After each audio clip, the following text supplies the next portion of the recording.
Hey guys, we love that you joined our community over here on the Flip Flop Flipper, and we're so proud that we're the fastest growing real estate investor groups on the entire platform. But here's the truth. The difference from being in the free group, the Flip Flop Flipper, and coming over to Apex, we're actually doing deals there. And in the short time that we've had the community, we've done several $1 million worth of real estate transactions. And I personally know of at least 18 or 20 deals that have happened. We just finished our first ever coffee and bus tour. And out of that, I'm already in conversations with 3 or 4 different groups of people that are going to do real estate deals together. We just want to be a part of your real estate investing story. And the difference between being in the Flip Flop Flipper community and being in the Apex community, Apex is actually get done. We're doers over there. So if you want to go from being a wanna doer to actually being a doer, click the button. Let's go. Join Apex. Hey guys, welcome to Monday Night Live. Glad to have you here. Robert, you glad to be here? I am happy to be here. Hi, guys. Let us know your questions. The way this works best is if we get questions, go through them. We can talk about anything real estate related, anything Puerto Rico related. Crypto Tina is here. Hello. I'm here. Hello. What else is going on, guys? Put your questions in the chat. We'll get going. Hit the like button on the way in, guys. We just passed over 20,000 people on the YouTube channel, so we're very excited about that. And then we got to 21,000 in 9 days. So it took us 3.5 years to get to 20,000. It took us 9 days more to get to 21,000. That's good growth. That is not bad. Adon just asked us to send the link. Adon, I'm going to email it to you. Okay. So you guys, you come here every week. This really does work best if you throw us a whole bunch of questions. We'll talk about anything you want, but what we're experts in is value add real estate investing, buying and selling, buying and fixing, coming up with the highest and best use. And to the extent that you ask those questions, it goes even better for everybody, right? Aaron, hey. And then Adon says you got to get closer to the mic. This is a new setup for us because I'm in Orlando at McKenna's. We're gonna have to go out and buy a second mic. Yeah, we do. We actually have one somewhere, but we just don't have it set up. Emmanuel, how's it going? Aaron, what have you been working on? Emmanuel, what about you? What have you been working on? Are you guys ready for deal makers tomorrow? We've got a couple people that we're excited to bring on. Alan said, I thought any restrictions for running short-term rentals in Puerto Rico came from the HOA and never from local cities and the government. Yeah, I haven't heard of local cities banning short-term rentals. Are you seeing something different, Alan? Because we have only seen it when it's inside of an HOA. So most of the time that would be a condo association. But for instance, in my neighborhood where we used to live in Vista Mar Marina, the HOA was very unfriendly to Airbnb, and they've made it difficult for people to run it. And they're even trying to change the bylaws of the HOA docs. But I have not heard of any municipality taking any action to stop Airbnbs or nightly rentals. It seems like that would be sort of suicide. Why would Orlando, Orange County does it. Yeah, but Orange County's got Disney World. They're a different beast altogether, right? Like we're going to have 2 million tourists in Orlando, Florida every day of the year, no matter what we do. Yeah. Unless Ron DeSantis runs off Disney, but I don't think that's going to happen. And Alan, we do not have any experience with San Juan restrictions other than HOAs. Nancy asked, what does the insurance cost for a 4-unit multifamily in Carolina? That's a great question. I think that you're talking about something similar to what you would find in the States. So I would compare it to like Florida. And I got a quote for a duplex here in Florida like yesterday. A typical $250,000 valuation on the property. And insurance was going to be about $125 a month. I think that it's going to be pretty close to that. Like your 4-unit, a typical 4-unit that is in Carolina is maybe worth $250,000 or $300,000. Probably you're talking about 125 to $150 a month for homeowners insurance. Yeah, I think that makes sense. And those things are built like German tanks. And so not saying that you should not use insurance. Certainly everybody should do what is best for your thesis. We self-insure quite often on those types of properties. So what does that mean? That means that we bank the money that we would have put away in for insurance. We'll put that $125 a month away. And then when we have a problem, we just pay for the repair. And we've been doing that for 15 years solid. Back when we used to borrow a lot of money, we insured everything, and you have no choice. If you're borrowing money, you pretty much have to have insurance. But when you're paying cash for something, you can make these kind of choices. And so we've kept records of it, and we've saved over $1 million, probably close to $2 million in the last 15 years on insurance on properties that we've bought and either sold or kept as rentals. We do tend to insure more if we start to rent nightly, like if we're going to have people coming in and out. Yeah, liability insurance. We need liability insurance and those kind of things. But as far as property insurance, if it's kind of that lower echelon, we'll self-insure that a lot. Once it gets certainly above $1 million, but maybe above $500,000, we start to think about, do we need to insure this? Because it's a painful loss if you lose it. Yeah, and that's the thing too. It's like, how many of these deals do you have going? How much is your average deal worth? And then ensure what mathematically makes sense. And there obviously it's a math problem at the end of the day, right? If you want to get the actuary tables out, you can figure out what's a good deal for you and what's a good deal for the insurance company, and just go from there. I do think if you have one property, insure it. Insure it. Yeah, the cost is nominal. It's when it really worked best for us. It probably doesn't even work as well anymore. But when we were buying 2 houses a week for like 17 years in a row, and we were not choosing to insure those 2 houses a week, we were saving just a ton of money, an ungodly amount of money. Yeah. And we were thinking we're buying stuff that needs a whole bunch of work anyways, so there wasn't a lot of downside. Like if it flooded the house, well, we were already going to replace the pipes. We were already going to fix up the property. So we just didn't worry about it. And that makes a lot of sense too, because you're spreading out the risk, right? Like unless the whole state sinks, you're not going to lose them all. You're going to have one issue here, and we did not have a lot of issues. I don't have any issues with my rentals. We had years when hurricanes would come through the state of Florida, and we would get 4 or 5 properties that would have some minor hurricane damage, out of a portfolio of 50 or 60 or 70 properties, depending on the year. So it was really nominal. What I think the most we ever spent in a year after a big storm was about $65,000 or $70,000, and we could have easily spent that. I mean, if we were buying 100 houses a year at $1,000 a piece, that's $100,000 a year. Multiply that by 17 years, that's $1.7 million, and over the 17 years, it cost us $65,000. So yeah, that's pretty good.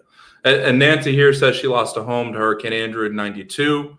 Thank God we had insurance. That's the thing. If you're living in it, if you've got 1 house, 2 houses, you need to insure them, because the loss way outsizes any potential gains by not insuring. I have insurance on my home. So I think we have insurance on the home that McKenna lives in. Yep. I know we have insurance on this home that McKenna lives in. I know for sure I have insurance on the home that I live in. So they do meet that criteria, though. They're both worth, upwards of $500,000 to $1 million. So losing that would be really painful. That would be a bummer. Yeah.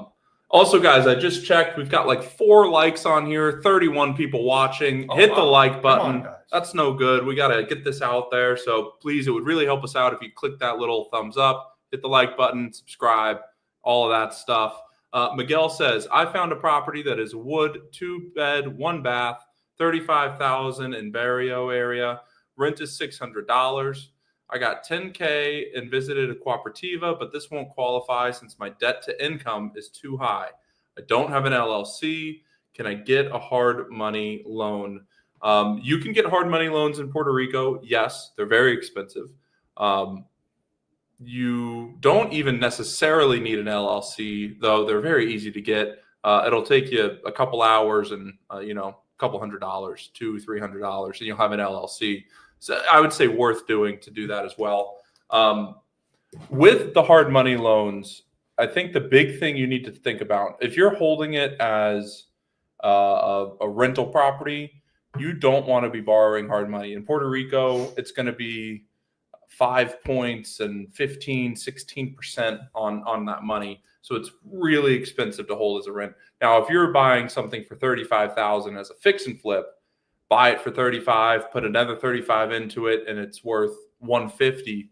That absolutely, I think, is worth it to get a hard money loan. What kind of deal, or what's your exit strategy with it?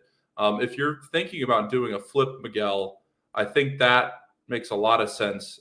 Even if it's wood, I don't think that's a huge issue for a hard money lender.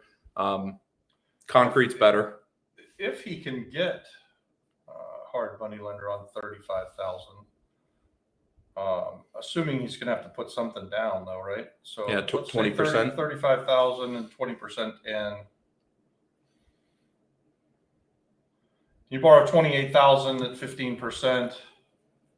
Your payment's only $350 a month.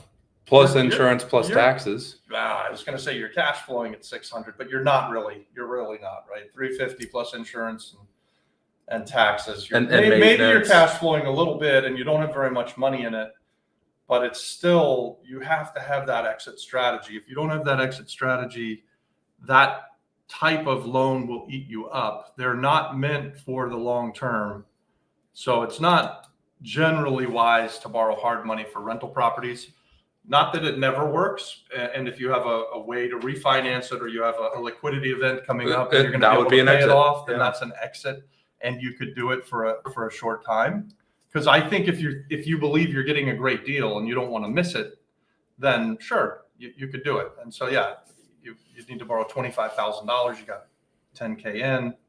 Maybe you're borrowing $29,000. You could make that work for 6 months or a year. Yeah. But you don't want to be 3 years down the road and paying 15% interest. They're making all the money. You're doing all the work. Now I think you could get the loan. I believe you could get the loan. I don't think that a hard money lender is going to care too much about your debt to income, because it looks like the rent is going to cover them. Just be careful, Miguel. You don't want to get into a situation where you're doing something and there's no profit in it for you. Yeah, that's the biggest thing. All right, guys, I'm going to check the likes. Let's see if you guys liked it. Refreshing. 22 likes. Hey, you guys came through. They came through. All right. I love it. 36 people watching. All of you guys that are new, please hit that like button. Nancy says thank you. Kim Jackson says good evening all. Samuel B. Is the housing market going to get hammered if a recession comes with high interest rates? Also, is Trump cutting government funding for Puerto Rico? Is that a big risk for Puerto Rico real estate? Let's do first question first, and then we'll do the second question second. Is the housing market going to get hammered if a recession comes with high interest rates? Typically, in a recession, they will just cut interest rates. And I think when they cut interest rates, you will see a boom in the real estate market, especially in Florida, Texas, Tennessee, any state that is having population gains right now, net, big ones like those three. There's just going to be a huge demand propping it up. And that's already what I'm seeing. I'm looking at a lot of houses here in Central Florida. And I think that if we didn't have people moving to Orlando, we'd see prices going down. But we're not seeing that because someone in California just sold their $2 million house. And now they're going to come buy a house in Orlando for $500,000. And it's the same exact size, the same house. And it's keeping prices up here. And they'll never in Orlando go down. If I'm in the middle of Ohio, if I'm in Oregon, I'm maybe a little more scared. In California. Yeah, if I'm in California, I'm scared. So what happens is generally housing crashes when there are some. Yeah. Historically, California takes it on the chin first. And also historically, it's very regional. It's the only time that I can remember that it was a national crisis was in 2008. I've been doing this for 27 years.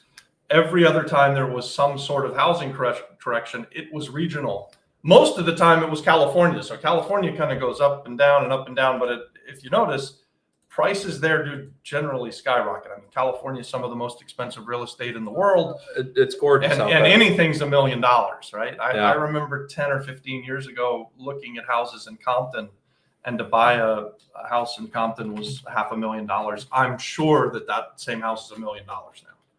And that's not Beverly Hills, guys. That's not 90210, the best zip codes or anything. That's just California real estate.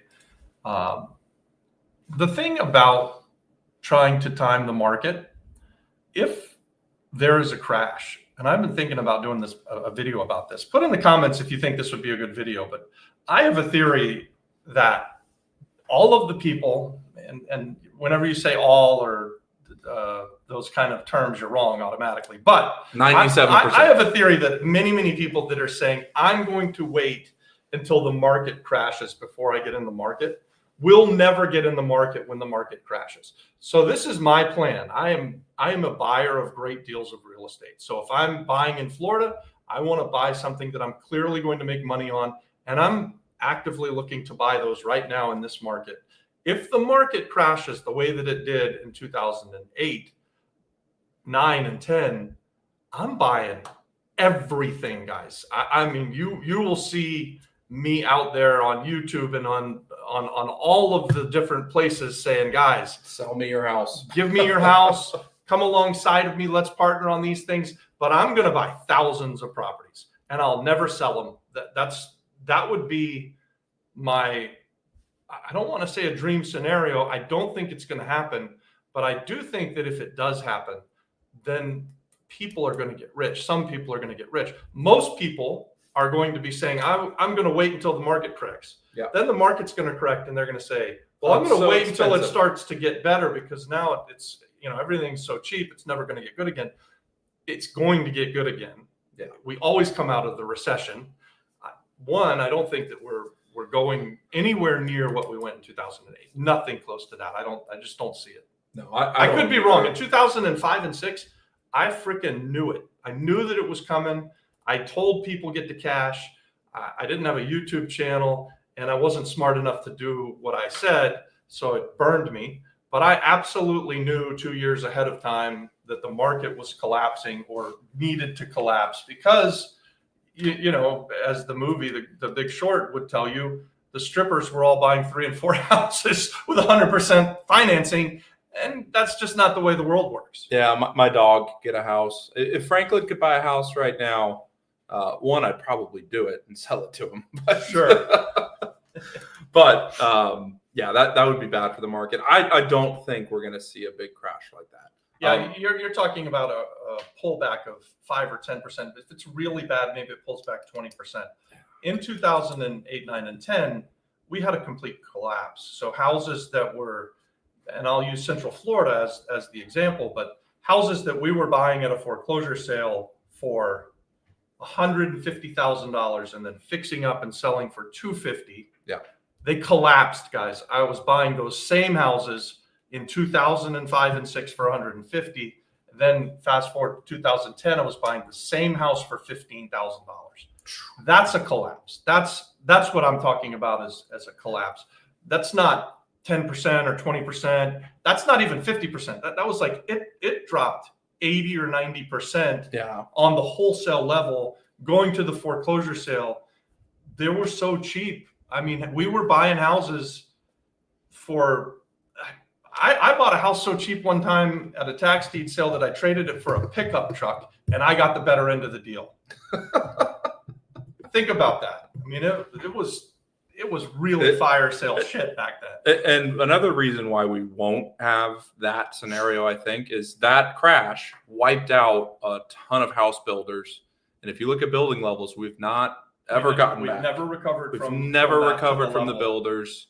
And so there's just, not globally, countrywide, maybe globally. I think even globally. There's a housing shortage in America. So it just keeps prices high. It's all supply and demand. So even if they do drop, they will never go that far. Now, part 2 of the question, Is Trump cutting government funding to Puerto Rico? I have no idea what that guy's going to do. I don't think so. I don't think Trump knows. Yeah, he doesn't know either. No, so look, Puerto Rico is heavily reliant on the United States. Yeah. And when are they most reliant on them? They're most reliant on them when there are tragedies, when there's a terrible earthquake or a terrible storm or the big flu, then the U.S. comes through and just floods the island with money. Here's something else that'll be controversial and probably get me in trouble. People ask all the time, like, what am I going to do if another big storm comes through the island of Puerto Rico? And I'm going to answer it basically the same way that I answered the last question, where I'm going to probably buy a lot more real estate if and when that happens. And I actually believe that has a much more likely chance of happening. That's almost a certainty that that's going to happen, that there's going to be a big storm. It's going to cause massive chaos. There's going to be this initial, everybody's fleeing the island, like after Maria.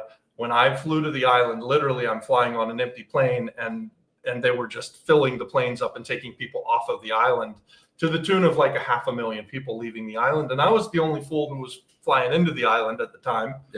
So that has a much more likely chance of happening than this kind of worldwide recession that took place back in 2008 and 9. So I don't think that it is a big risk for Puerto Rico either. Maybe it's what do they call the severity is very high, but the likelihood is quite low. So Maria was not just a hurricane, but that was a storm of the century, right? That was a 100-year storm. 3 weeks before Maria, or 2 weeks before Maria, it got hit by a big storm.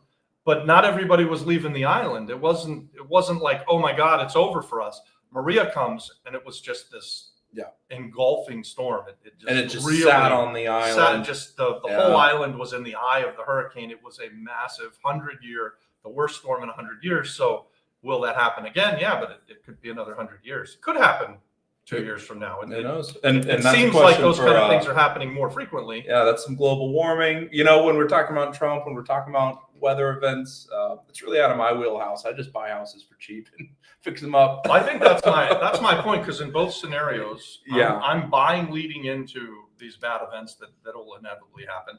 And I'm going to be prepared to buy more when that happens. Should it happen. And we never know when it happens, and you just need to be ready to go. And most people will sit out thinking that they're going to wait for this big correction. And those people that are doing that almost never get in. That almost never will be the ones that get in. You have to be in. You have to be knowing what you're doing, have your plan, be successful with it. That was one thing that had saved me after the big crash in 2008, 2009. I'd been doing it already for 10 or so years. 10 or so years. And we'd been very successful with it every year except for this small window. And so we were able to just do what we had done before and made a complete comeback plus X. Well, and James Michaels here said, I lost millions during the crash. I was living in Fort Myers, Florida. Robert has a very similar story. Yeah, James, I was penniless broke in 2008. Penniless broke in the summer of 2008. And by the grace of God, I was back at it and in business. I had a friend come alongside me who knew that I had a skill set because I had been doing it for 10 years and I'd been successful with it. My friend Scott Franklin said, hey, Robert, I have some money. I need to get this money to work before it just crushes me too. And so we went back to the foreclosure sale and we hit it just almost practically perfect and got all of the money back. Scott got rich. We got rich. I mean, it was. And then you moved to Puerto Rico. And then we moved to Puerto Rico. Kim Jackson says, thanks for the reminder. BK Breeze, good to see you, man. Breeze, yeah, it's good to see you here. Miguel said, can you explain how hard money lenders work in loan terms, amount, interest, and if you need an LLC to get one, do they check credit scores? Yes, we can answer all of that. Great question, too. And Miguel had that rental up above, I believe. I think that was Miguel. So hard money lenders are going to lend on the asset. That's primarily what they look for. So I am not a hard money lender where we're doing it all the time, but we do it sometimes. And what I look for, less than credit scores, You don't run credit. I don't run Yeah. credit. You do a background check. We'll Yeah. look for bankruptcies, lawsuits, foreclosures. That stuff is bad. And I think we've pulled credit or had people supply their credit, go on Credit Karma and show me a snapshot of it. But what I care about is you're buying a house for $35,000. I think it's worth $100,000, let's say, right? And I don't know what the $35,000 house is worth, Miguel, but let's just say that fixed up it's worth $100,000. You're buying it for $30,000. You're willing to put 10 in, so I'm lending you 25 plus some costs, maybe 28 or 30. I'm pretty safe, right? And so I'm looking at that going, if Miguel doesn't pay and I have to take that house away from him, am I happy to take it? Yeah. And if the answer is yes, like, not that I'm happy to ever take somebody's house, but if I become the owner of the house because somebody doesn't do what they say, I'm better off than if they just pay me. And what I'm looking for is them to just pay me, and I'm very happy with that. Yeah. And that's the way most hard money lenders will look at it. Right. So interest rates on the island, they're probably 14, 15% annual interest rates. And then there are points. Points are basically an interest. So one point would be 1%.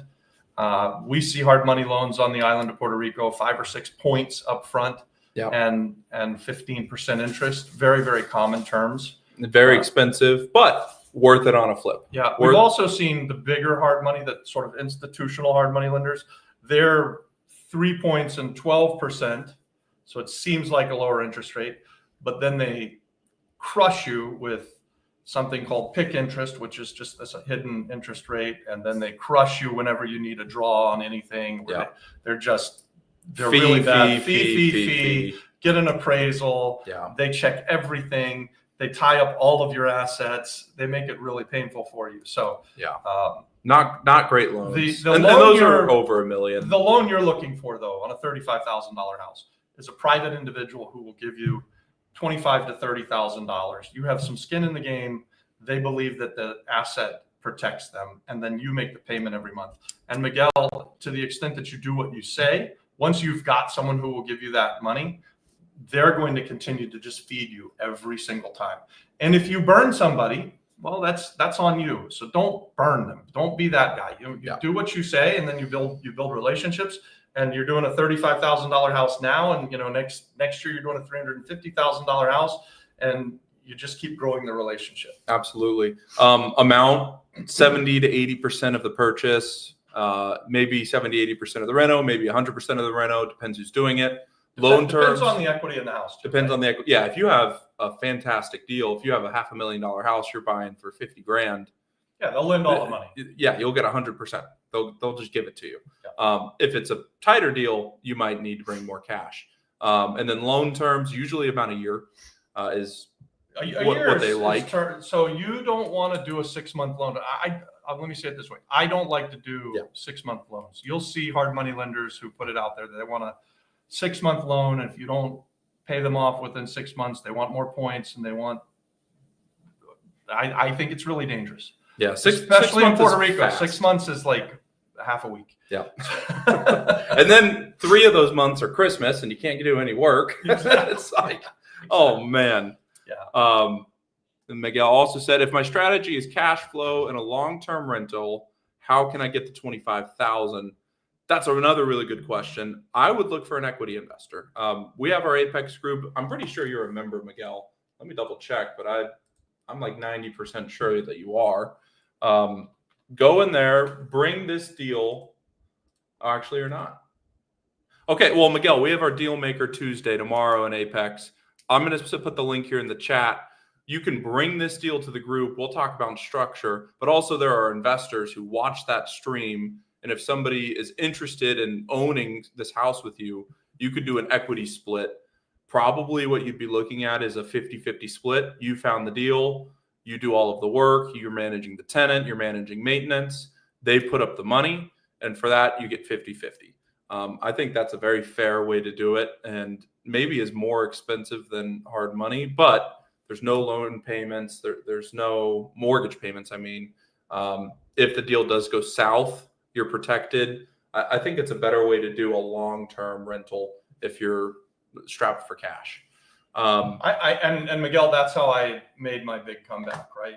Partnered. I mentioned him earlier. Scott Franklin's a good friend of mine still to this day, one of my best friends. He had some money. We went to the foreclosure sale and we started buying things, and we started keeping things as long-term rentals, because remember, we were buying those $150,000 houses for like 15 grand. A $35,000 house, likely has a lot of equity built into it. I would think so. And $600 a month. This is what we were doing. We were buying $15,000 to $30,000 houses, renting them for $400 to $600 a month. Those same houses that I still own, many of them are worth $350,000 and rent for $2,000 a month now. This is how wealth is built. So I think that if you've got something that you think is a great deal, try to find a partner. And probably the best way that you'll be able to sleep at night is if you partner with someone who brings the majority of the cash, and you guys share the profits. You put your 10 in, they put in 25. You guys split everything 50-50. When you sell the house, they get back their 25, you get back your 10, and you split the profit. Profit is everything above what you have in it.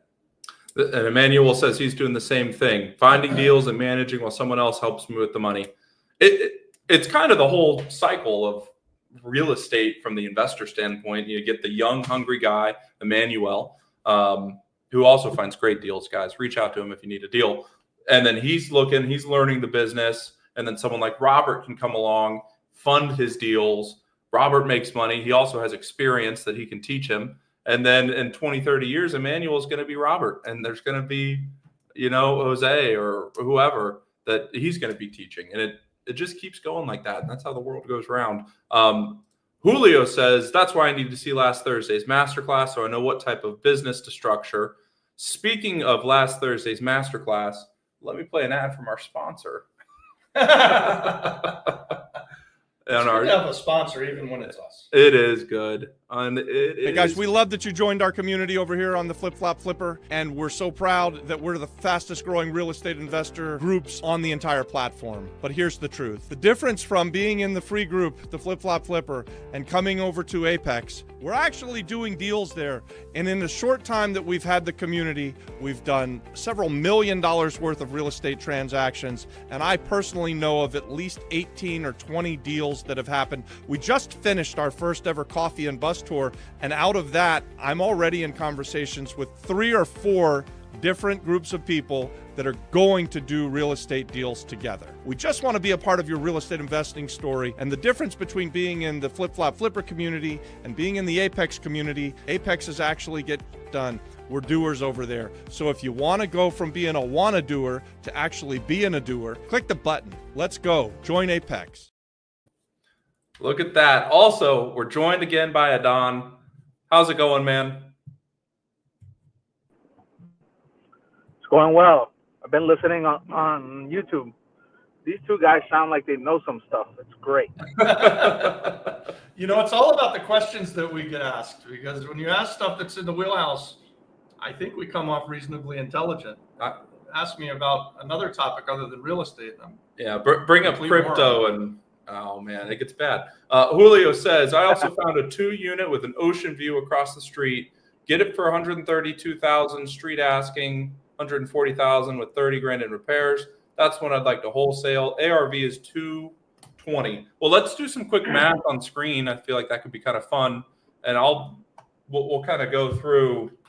We could deep dive this tomorrow night too. But yes, on the face of it, what he's saying sounds like it could be a deal. 140 plus 30. You're all in at 170. You're buying it at 130. Your wholesale fee is 140. I think that's what he's asking. I think so. 170 to 220. That's close. So the way I would do this as a buyer, I'm doing 220. I'm using the 70% rule. 220 times 0.7. That's 154. And then I want to be all in for minus my repairs. So I want to be all in for 154, which means I need to purchase this for 124, which means you're really close on your deal, Julio. Probably you need to get it for 115 and then sell it for that 124. Not that you can't sell it for more than 124. That's just what that's how I do my math. That's how I think it's safe for people. Or you can figure out how to get that ARV up. maybe do a higher level of repairs could be worth it as well. Look, if you've got a 2-unit with an ocean view, depending on the town that it's in, a lot of towns your ARV will be low. I guarantee your ARV is low if that's anywhere in San Juan. Yeah. Probably even the San Juan metro area. If you're able to see the ocean and walk to it, a fixed up duplex is going to rent for enough money that your ARV is higher than 220. But anyways, I think this would be a good one for us to deep dive tomorrow night. Yeah. And that's we what could pull it up if you don't mind. We could hide addresses or whatever, but we could talk about the area that it's in. We could talk about what the comps look like in the neighborhood. Yeah. And deep dive it. And that's just use that Apex link if you're interested in doing that. Julio's a member, I think. Yeah, he just joined. Crypto Tina says, I lost 2 houses in Miami and my marriage in 2008, remarried in 2010. I'm now a widow, doing it solely on my own, slowly but surely. I love it. That's awesome. Glad to have you here. Crypto Tina is watching our YouTube content and commenting on a bunch of it. She's awesome. I've enjoyed her comments. We appreciate it. I recognize the name. Manuel says, join Apex. Let's do deals. Yeah. Manuel, that's how I'm starting. Finding deals and managing. I already read that. Sorry, dude. You don't get it twice.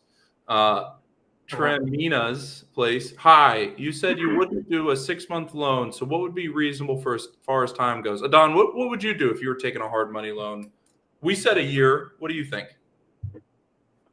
A year. And the reason that for Puerto Rico? Yeah, for Puerto Rico. A year. I even would go so far as to say I'd like to have a year with the known ability that we could extend for a year, even if it meant I had to pay more points. And that's typical, right? Like if I'm lending someone hard money and they're making their payments and I'm getting 15% interest and they're giving me a handful of points and they want to go another year and they've been making payments, give me another handful of points and we'll keep going. And we could do this forever, right? Like I'm pretty happy with earning 20% on the money. So I would say if you know what you're doing and you're going after a single family, then maybe you could try to negotiate for 6 months. But the safer bet is a year, and maybe ask them to see if you do what's it called? You pay before the year's up or something, you don't get a penalty. No prepayment. Yeah, like I would. That's a really good point. So when you're doing these hard money loans, sometimes you'll see this. You'll see a minimum interest. So if you're a flipper and you're doing it really fast, you might have a minimum interest that you have to pay. Or sometimes, like Adon said, they'll call it a prepayment penalty. They're basically the same thing. Basically, what they're saying is, I'm going to lend you this money and I'm going to lend it for a year. If you pay me off in 6 months or less, I'm collecting 6 months worth of interest. So that's that. And that's very, very typical. And it's not unreasonable either, right? Like, so people aren't looking to give you the loan for a day or two and not make a decent amount of money. Yeah. There's something that goes with it, right? So they want to get rewarded, but all of this stuff's negotiable. Yeah, absolutely. I would say, guys, for those people who've never done a deal before, you're better off going through the learning exercise of going to ask friends and family to raise money and understanding how to explain the deal to people. Because if you could explain it to them, when you get to the point you can ask a hard money lender, you'll be able to translate it fast to them and be like, all right, it's a yes or no, you know? It's good. It's good practice, even if your family doesn't believe in you and they don't love you and they won't lend you the money. It's even harder, right? It's good. Then when you go to a stranger, you're like, oh yeah, this is easy. Yeah. And the stranger's like, yeah, I believe in you, kid. Look, Mom, see, you're missing out. And then you get the satisfaction of going, hey, Mom, look what I did. I made a whole bunch of money and you didn't get in. Yeah. And guys, I know we're joking here, but you would be surprised how often that happens in real life. A vast majority of the time. All the time. Your friends and your family, they don't believe that you're going to do what you say you're going to do until you've done it 8 or 10 times, and then they're going to call you lucky. Yep. And they'll tell you, and then you need new friends and new family. Yep. Termina's place says, my name is Tortilla. Torita. Torita. Emmanuel says Coffee and Bus Tour 2.0. Yeah, Aaron let's is play in. Coffee and Bus Tour 2.0 in June or July. Nancy is also in, depending on when, so I can get there. Yeah, I think June or July.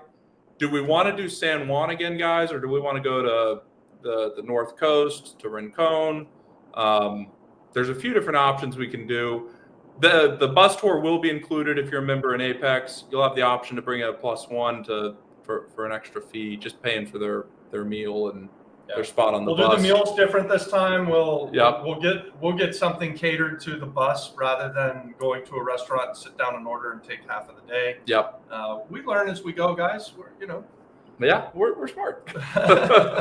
Miguel says, "Where's the property?" I think Miguel's talking about that beach condo. Yeah. And that's the beauty of tomorrow's stream, guys. So tomorrow we do deal analysis where people are bringing their deals, just like was it also Miguel? We got two deals. We got DeJesus's deal. Jesus and Miguel's, but not this Miguel. They get to bring it on. They get to bring it live. We're going to ask them, all of the questions that we would ask if we were going to invest in something. And the goal of this stream, right, is to get your deal to a place where you can raise money either from us or from other people in the community. But we want to help you know everything you need to know in order to present this to your friends and family so they can tell you that your dreams are terrible and you can get that hard no, but just because they don't like you, not because the deal's bad. It's not even they don't like you, but it's hard to trust. I'm going to tell you that my father invested with me. He was the worst investor that I ever had, and he saw me be successful hundreds and hundreds of times before he ever put a dollar in. And then he gave me like $10,000 one time, and he would call me up about it, and he just worried. He lost sleep over it. So I'd give him back his money. And then a year or two would go by, and he'd do it again, and the same thing would happen. He was the worst investor in the world. But it wasn't because he didn't love me. He just wasn't wired the same way that we are, probably including we is the collective we here on this call. If you're watching something like this, you probably have that entrepreneurial spirit and bug. My dad was a corporate guy, and he felt security by getting up and going to work every day for a big Fortune 500 corporation, and he did pretty well with that. For me, I never saw the safety in that. But your friends and your family, they just need to be shown. You got to show them that you're going to be successful. And a lot of times, McKenna said this, it means that you replace your friends. It's hard to replace your family, but you can replace your family a little bit. You can get married and take on a new family. Oh, or even what Adon has done, he's joined the family by coming in, doing business. You can become part of the family. That's Yeah. Adon is definitely part of our family now. Yeah. Yep. If I didn't love my father a lot, I would change my name to Krager, but That's the kind of commitment we're looking for, Adon, Yeah, no. I'm teaching my daughter how to say Robert Krager, the flip-flop flipper, so that way she can go to Universal for a lifetime. Yeah. She's in. Yeah. She's in. Hey, we can get you Universal tickets too, Adon, whenever you come to town. Definitely. Come on. Well, I got to go to change your setup over there. I will not be attending with you. You didn't like it, huh? I loved it, but it was empty, and I did it. That's the one time. So I guess I'd go with Emma. Yeah. Because I'll go with grandkids. That would be fun. That'd be fun. Torita says, I have one home in Tua Baja, but it's moving slowly. I also lost a lot in 08. Yeah. That's just so common, right? Like the whole world lost a lot in 08. What was that about Kissimmee? Julio is in Kissimmee, Florida. Julio, I'm in Orlando. I love Kissimmee. I think it's an amazing place to buy real estate. Julio had the $140,000 house with an ocean view. That's not in Florida, right? Because I tell you what, you have an ocean view house in Florida for $140,000. Julio does. I'm gonna be real interested to hear about that. Yeah, Julio. But I think this is an ocean view in Puerto Rico. Let us know, Julio, if it is in Cocoa or Daytona, or if it's in St. Pete, if it's on the Gulf. If it's in Kissimmee, that's not the ocean. That's just a lake. That's a really tall building. Miguel says, feel like I need to analyze if the deal is good or not. That's exactly what we're doing tomorrow, Miguel. I swore you were in Apex, but maybe it's a different name. But here's the link to join, man. That's what we're going to do tomorrow. Come and analyze the deal. We'd love to have you. The thing on Tuesday night where we do deal analysis, we bring the deal on, we bring the person who's got the deal. We have a conversation back and forth. You guys, you can watch it from YouTube and not be a part of Apex. But if you want to be part of the conversation, if you want to have your questions answered and bring your deal to the table, you need to join our premium community, Apex, which if you want to just kickstart your real estate investing career, become a doer. Become a doer. Get ish done. And really the heart of it, guys, I'm not trying to make $97 a month. That's what Apex costs. We're looking for ways to do more real estate, and we're facilitating more real estate. And if you join the group, you're going to see that there's a group of us, and we're going to be very interested and invested in your success. And our kind of heart and our dream is to see partnerships happen. So that $35,000 house where the guy needs 25 grand, there's another person who's got 25 grand in Apex that comes alongside and they do a deal together. That's a big win for our community. Crypto Tina says, you guys brought me luck. I just bought the 2-story house that I was shooting the video out the other day. I must get more aggressive and submit all the paperwork to the judge and get the deed made. I must get an agreement and submit the paperwork. That's awesome. So that's the video that from last deal analysis last week. Oh, really? I think so. Nice. I think that's a really good deal. Is that the deal? I wasn't on last week too much because I was on the airplane or something. Is that right? What's the deal? Crypto Tina, remind us the info. It was the week before that, I think. Week before. With, what's her name? Damn it. I'm driving it right was now. in Aguadilla or Aguada? Aguada. It was in Aguada. Oh, yeah. 2-story house. Yeah. I remember talking to her. Okay, so I was a part of that. Yep. Yeah, awesome. Congratulations. And I hope we're not butchering your name. Is it Taina? Taina. I don't know. Mike says you need better friends and family. It's very true. Yeah, everybody needs better friends and family, guys. Emmanuel says go with 2 baby Emmas. Yeah. Yes, you're in, Emmanuel. We'll go with 2 baby Emmas.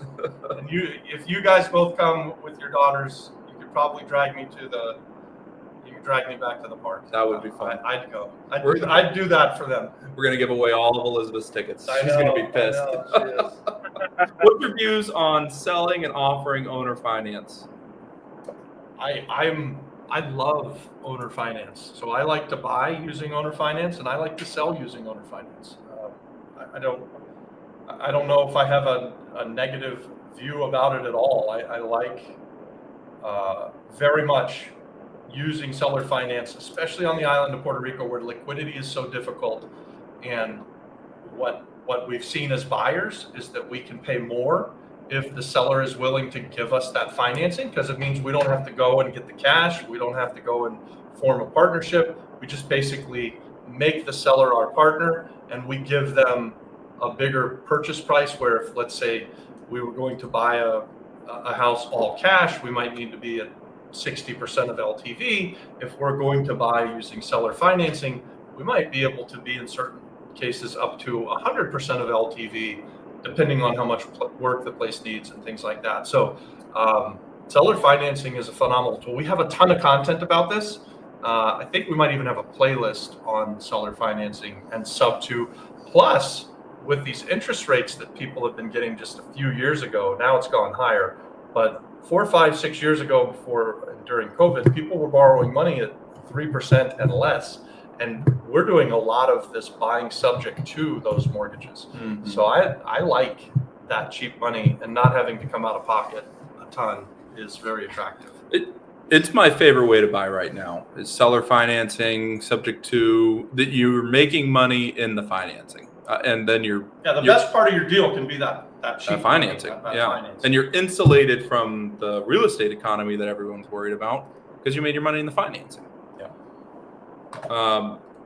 Miguel says, guess what? The seller can accept $25,000 as down payment cash and finance the remaining $10K, but I only have $10K. Story of my life. I don't. The opposite, Miguel, of what you wanted.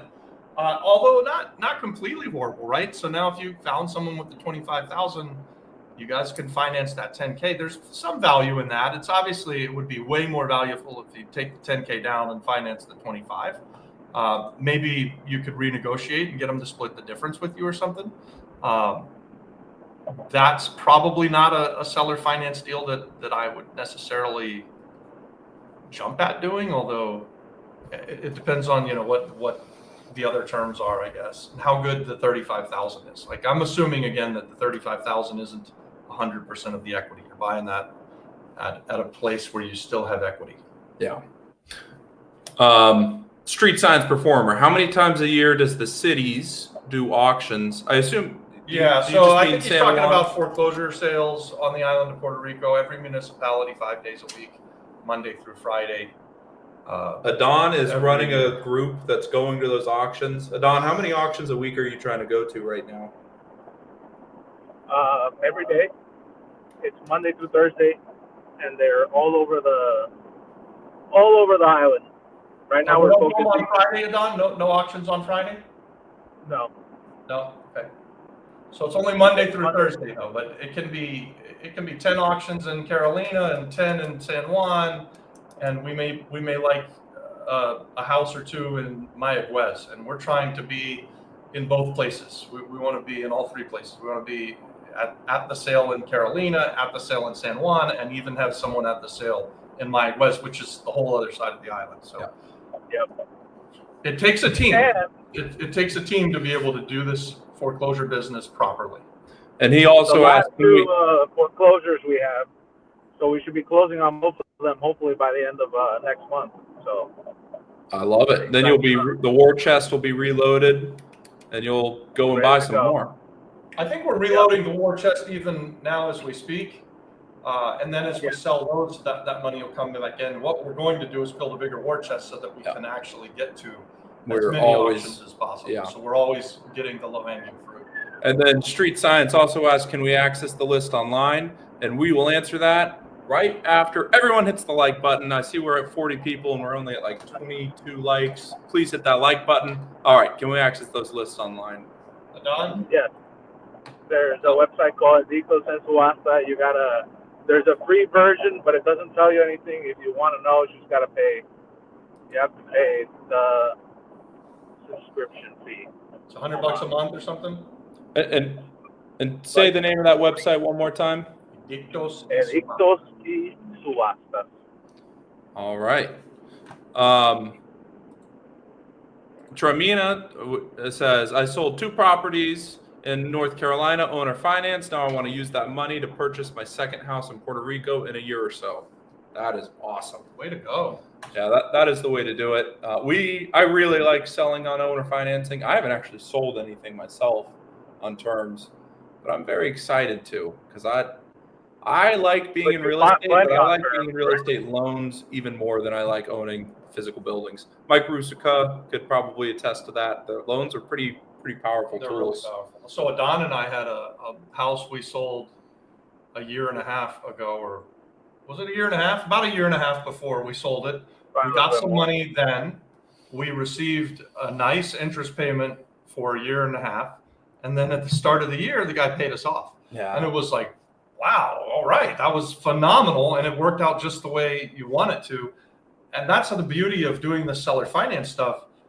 We started a couple of years ago selling a lot of stuff with seller financing. And I now have liquidation events that are going to come year after year after year, where, next year I start the year with $500,000 coming in. And then the year after that, I have $1 million coming in. And then the year, and it starts to stack up. Plus you get the cash flow, and the cash flow is obviously a great life as well. That's pretty sweet.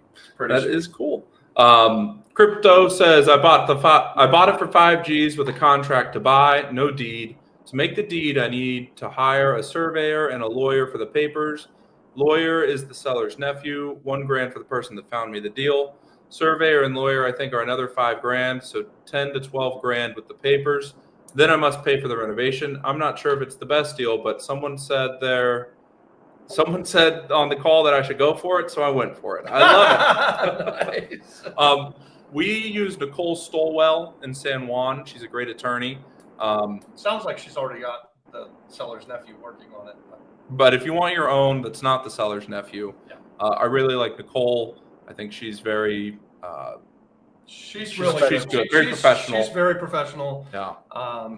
She's very strong too. Like she's helped me to negotiate, and she can be fierce. Yeah. So I really like working with her. I don't always highly recommend people. I highly recommend her. Yes.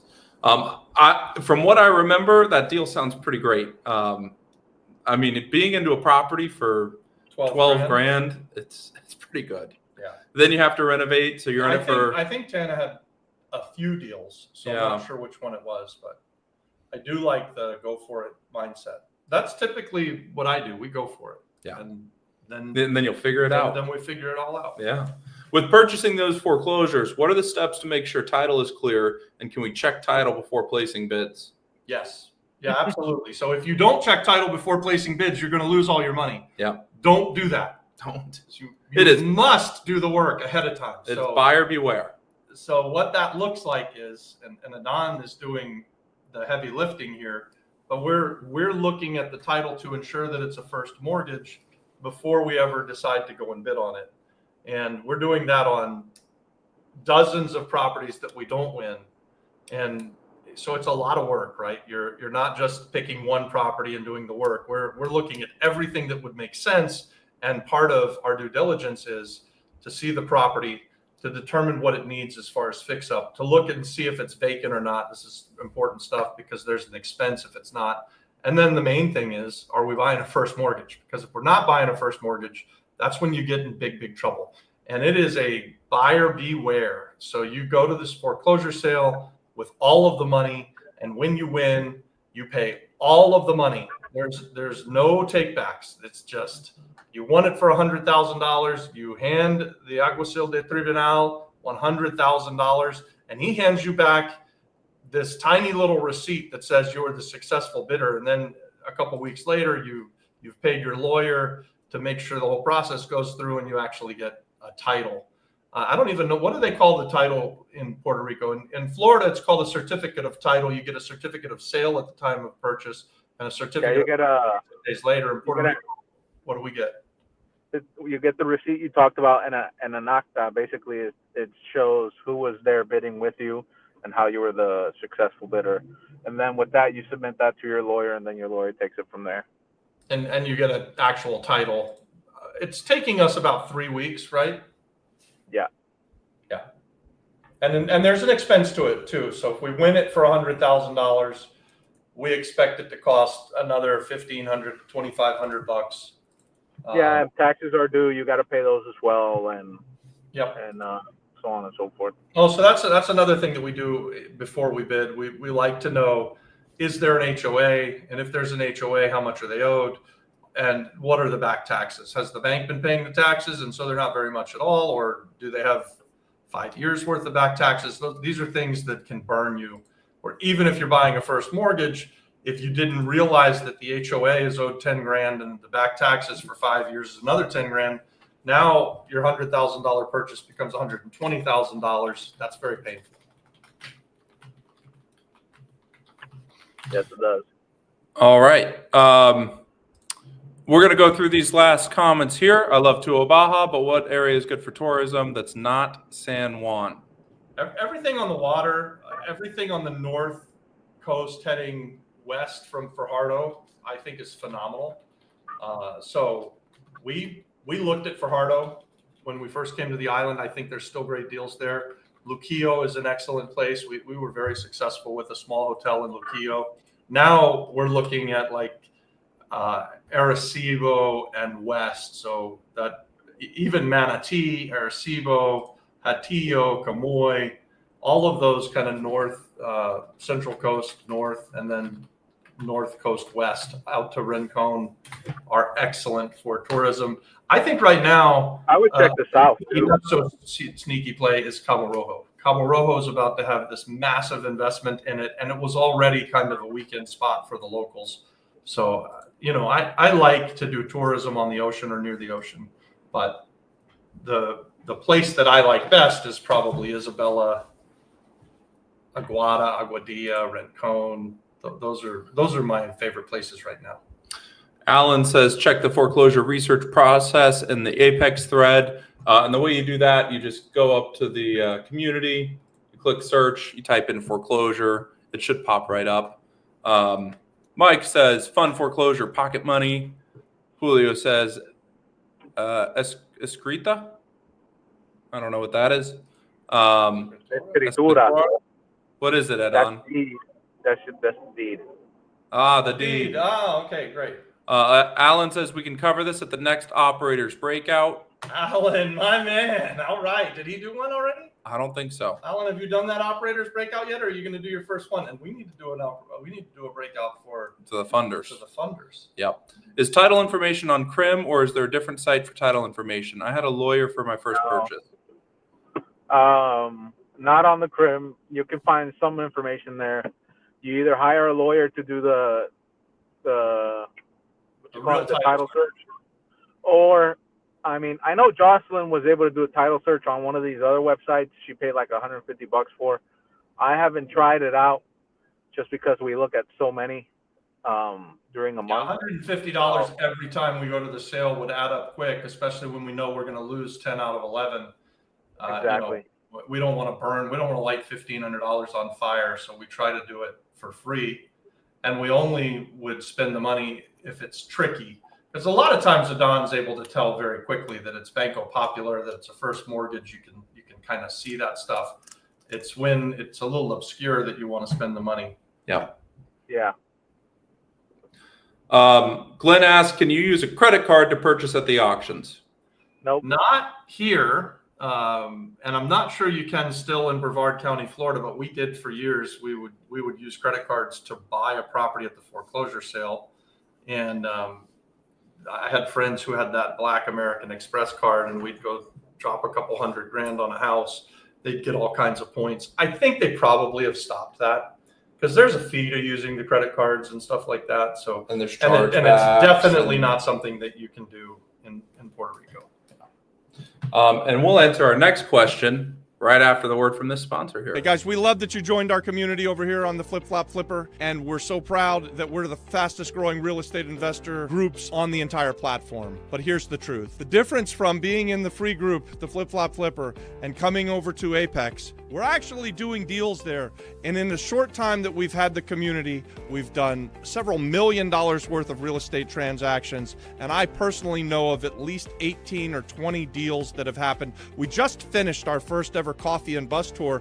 And out of that, I'm already in conversations with 3 or 4 different groups of people that are going to do real estate deals together. We just want to be a part of your real estate investing story. And the difference between being in the Flip Flop Flipper community and being in the Apex community, Apex is actually get done. We're doers over there. So if you want to go from being a wanna doer to actually being a doer, click the button. Let's go. Join Apex. All right. Man, Click what a the good button. ad. Click the Click button. the button. Come on. Be a Become a doer. doer. All right. We we'll don't get know to our where last. this button is. What was that, Adon? Where's this button at? Dude, that is a great question. This button is right here in the chat. Also, can Adon repeat the name for the foreclosure process? Or for Yes, the I foreclosure? can tomorrow when you join us over in the Apex meeting, because officially I'm over 3 minutes here, 4 minutes. Edicto se subasta. There you go. Dude, give. Pro title swipe works in Puerto Rico. That's good to know. Yeah, Oh, I didn't know that's the that. one Jocelyn used. Yeah, I think that's the one Jocelyn used. How do you go about finding contractors? Man, it's almost as tricky as going and finding the deal of a lifetime. You literally have to just go and meet people. So Don and I will be driving around and we'll see a crew getting a house done, and we'll stop and we'll go introduce ourselves to the crew, especially when they're doing things in a neighborhood where we've got other properties. So yeah, that's something where it's kind of hit or miss, and you got to introduce yourself to a whole bunch of people. And when you find a contractor, you want to treat them well as long as you can, and as long as they'll treat you well. Just know this, that you need to have a bullpen, so you have to have other people on standby. because eventually you're probably going to have to replace that contractor. I mean, that's just been a universal truth no matter where I've gone for 27 years. You get the best price at the start. 3 years later, they think that you're some rich guy, and their work just automatically turns to shit, and their price quadruples, and then it's time to let them go. Yeah. And that could be along hundreds of deals, or it could be on your first one. You could change 8 times the contractor. It is tough. It's probably the second hardest part of real estate. The first part's finding the deal. Then I think it's the contractors. Then maybe the money. Maybe the money's even easier. There could be other stuff that's higher. The money's not that hard. Tosh says, do you have any specific strategy around taking out your equity in your investment properties? I.e., do you attempt to take out X amount every X years, or do you just lump sum in the PR and then they net? Yeah, it's a great question, Taj. I do not have a specific system that I've used over the years. What I've done is I take out equity when I need it. So I do not borrow a lot of money. Oftentimes what it looks like, and I'll give you like a real-time example. I'm attempting right now to purchase an apartment building, and I'm thinking that I'm going to sell 3 houses in Florida to fund this apartment building that I'm going to buy. So if I need $1 million to put down, and I'm going to get some 0% interest seller financing on it, it's a 52-unit apartment complex. I can sell 3 houses in Florida and take out all of my equity. I've got my $1 million, maybe a little more. I lose $5,000 or $6,000 worth of monthly revenue, which hurts, and I don't like that. But then by buying the new place, I think I'm going to pick up at least $12,000 to $15,000 worth of revenue. So I'd rather have the money in the apartment building than I would have it in the houses. The other thing that I do, and I do this pretty regularly, every year at the start of the year, I look for 2 things. I look for those properties that aren't performing well. And if they're not performing well and we can't come up with a reason that's going to make them perform better, we will oftentimes liquidate them. And the other thing I look for is the properties that have appreciated massively and the rents can't keep up. So my return on equity has gotten so low that even though my return on cash can be really good, if I look at it, like right now in real time, I'm looking at a duplex where the neighbor just sold a duplex for $550,000, and there's no way I would be buying that duplex at $550,000. So I have an identical duplex, and we're going to put it on the market at $550,000 and sell it. Yeah. It still cash flows for us because I'm only into it for about $180,000. I get $2,000 a month per side, but that $300,000 that I could potentially put in the bank, it takes so long at $2,000 to $4,000 a month to get that money back that I'm just way better off selling the property. And in this case, I sell the property and then I move it into something else that's going to cash flow better. And I think you could do a HELOC on that stuff in the States. I think there's some lending products that are another good way to access that equity. Good. Hey guys, I think that's it for this week. Thanks so much for tuning in.